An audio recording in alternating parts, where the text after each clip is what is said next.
Praise the lord and shalom everyone. I hope आप सभी अच्छे होंगे परमेश्वर की दया से। आज हमारे वीडियो का टॉपिक एक छोटा सा एक बहुत ही छोटे तरीके की चीज़ मैं आप लोगों के साथ डिस्कस करने जा रही हूँ। The book of Hebrew chapter number 12 and verse 9। फिर जबकि हमारे शारीरिक पिता भी हमारी ताड़ना किया करते हैं और हमने उनका आदर किया, तो क्या आत्मा के पिता का और भी अधीन ना रहे जिससे हम जीवित रहें।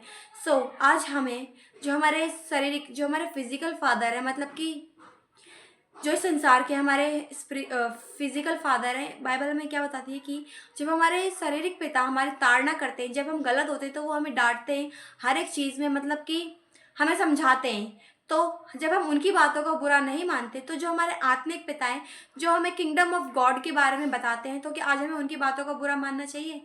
नहीं मानना चाहिए, क्योंकि वो हमें खुदा के राज्य के बारे में और गहराइयों के साथ हम रिवील करते हैं, वो हमें बताते हैं और हमें उनका आदर करना चाहिए, क्योंकि परमेश्वर ने हम सभी को आदर करने के लिए बुलाया है।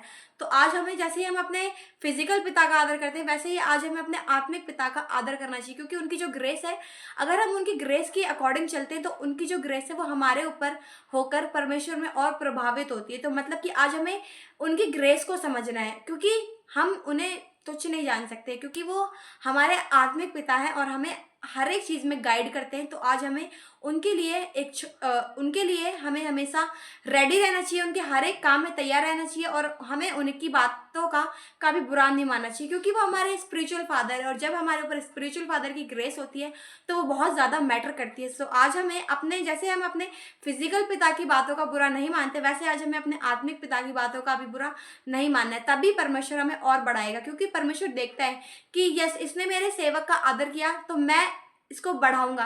और जब हम अपने आत्मिक पिता का आदर नहीं करते, तो फिर परमेश्वर में कैसे बढ़ाएगा।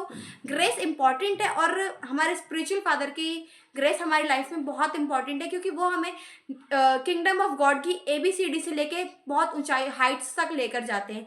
आज हमें उनका आदर करना है, और उन्हें मतलब उनके लिए हमारे दिल में हम्बलनेस, रिस्पेक्ट, काइंडनेस, ग्रेटफुलनेस होनी चाहिए, क्योंकि वो हमें परमेश्वर के राज्य में शुरू से नीचे से लेकर उठाते हैं। तो आज हमें उनका बहुत ही ज़्यादा आदर करना है। ये एक बहुत ही मेन टॉपिक है। मतलब जब हम क्रिश्चियनिटी को समझते हैं या फिर जानते हैं, तो हमें जब लोग कहते हैं ना कि फादर किसी को नहीं कह सकते, मतलब वैसे बाइबल में ये एक जगह पर मेंशन भी है, तुम पृथ्वी पर किसी को भी अपना पिता ना कहना, वरन मतलब किसी को भी अपना पिता ना कहना। तो बट हमें जो हमें अगुवे होते हैं, जो हमारे स्पिरिचुअल फादर, मेंटर्स होते हैं, तो आज हमें उनका आदर करना है, क्योंकि वही हमें स्वर्ग के राज्य के बारे में बताते हैं, और हम अधिक गहराइयों से जान पाते हैं अपने स्पिरिचुअल फादर के द्वारा।